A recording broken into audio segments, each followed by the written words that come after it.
Good morning, students. I hope you all are safe at home. Today we will start the annual term syllabus. Welcome to science class. We will do chapter 10 Weather and Seasons. In this chapter, you will learn weather, conditions that affect weather, and seasons. Let's begin. Weather. You might have heard statements like, it's nice weather today, or the weather is too hot, and so on. Do you wear half sleeved shirts or half pants throughout the year? Would you prefer to wear woolen clothes throughout the year? क्या हम सारा साल एक जैसे कपड़े पहनते हैं? क्या हम हमेशा हाफ स्लीव शर्ट्स और शॉर्ट्स पहनते हैं या सारा साल हम वूलन क्लोथ्स पहनते हैं? No, we wear clothes according to weather. The weather is the condition of the air at a particular place and time. We know the condition of air by finding how warm or cold, wet or dry, and cloudy or windy it is. किसी भी particular place पर air की condition पर weather depend करता है.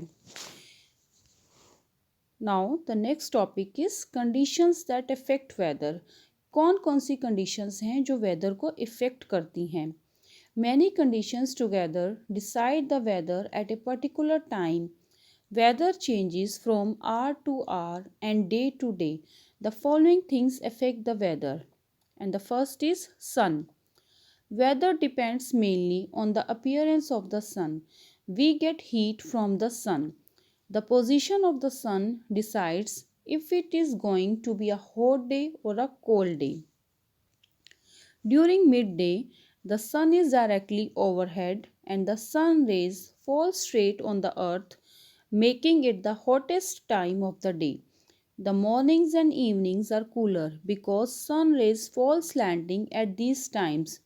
Dear students, look at the pictures very carefully. The sun rays fall slanting in the evening and in the morning. सन की जो rays हैं वो मॉर्निंग में और इवनिंग में स्लैंटिंग होती हैं, तिरछी होती हैं, जिसकी वजह से जो सुबह और शाम है वो थोड़ा ठंडा होता है. And the sun rays fall straight at noon. और जो सन की रेज़ हैं वो नून में दोपहर को बिल्कुल हमारे को स्ट्रेट मिलती हैं. जो सन की रेज़ हैं वो अर्थ पर बिल्कुल स्ट्रेट आती हैं, इसलिए वो हमारा सबसे ज़्यादा हॉट टाइम होता है डे का. Clouds. The weather also depends on the clouds. If there are clouds in the sky the weather is cool even during the noon or afternoon.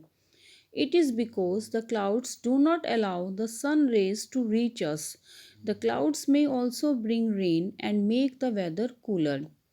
The weather also depends on the clouds. हमारा जो weather है वो clouds पे भी depend करता है. अगर sky में क्लाउड्स हैं, if it is a cloudy day, तो जो हमारा वेदर है वो ठंडा होता है. क्यों ठंडा होता है? ऐसा क्यों होता है? Because the clouds do not allow the sun rays to reach us. जो सन की रेज हैं वो क्लाउड्स की वजह से हमारे को नहीं मिलती हैं. The clouds may also bring rain and make the weather cooler. Clouds की वजह से ही जो है रेन आती है और हमारा वेदर ठंडा हो जाता है. Next is wind. The weather also depends on the moving air called the wind.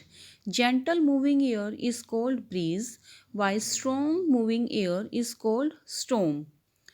हमारा वेदर एयर पे भी डिपेंड करता है. Gentle moving air is called breeze. अगर बहुत धीरे धीरे हवा चल रही है उसको हम ब्रीज बोलते हैं, और तेज़ आंधी तूफान को स्ट्रॉन्ग मूविंग एयर इसको हम स्टॉर्म बोलते हैं. The wind can be warm और कूल. जो हवा है वो वार्म और कूल दोनों हो सकती हैं. Hot wind blowing in summer is called लू. तेज़ गर्म हवाएं जो गर्मियों में चलती हैं उसको हम लू बोलते हैं. And the last is rain. The weather of a place depends on rain as well. किसी भी प्लेस का वेदर जो है रेन पे भी डिपेंड करता है. अगर रेन आ रही है तो जो टेम्परेचर है वो डाउन हो जाता है और वेदर ठंडा हो जाता है. It brings the temperature down and makes the weather cooler. अगर बारिश है तो जो टेम्परेचर है वो डाउन हो जाता है और वेदर ठंडा हो जाता है. Weather becomes pleasant after rain on hot summer days. The rain may bring down snow flakes और hail. Hail is a round ball of ice that falls from clouds. It can become very cold after rain in winters. और winters में बारिश आने के बाद जो weather है वो बहुत ज़्यादा ठंडा हो जाता है. I hope you understood the chapter. Read it twice. Thank you. Have a nice day.